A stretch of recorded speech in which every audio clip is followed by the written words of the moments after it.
تخيل تقول لكوباية مية بحبك فتتحول لجوهرة كريستال، وتقول لها بكرهك فتتشوه وتبقى كأنها مكسرة. مش فيلم خيال علمي، دي تجارب حقيقية. عالم ياباني اسمه ماسورو إيموتو جاب مية وبدأ يقول لها كلمات مختلفة: شكر، حب، موت، كره، وجمدها وبص على البلورات تحت الميكروسكوب.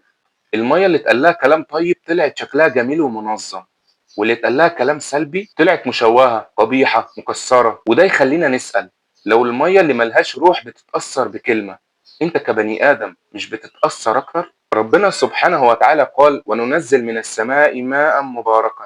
دي نعمة، بركة، مخلوق حي. النبي صلى الله عليه وسلم كان يقرأ على المية ويشربها وهو بيقول بسم الله.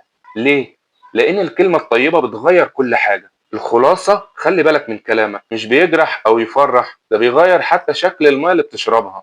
اتكلم بالذكر، احمد، هلل وانت بتشرب وانت بتتكلم وانت عايش، ان الكلمة دي ممكن تغير كل حاجة. سلام.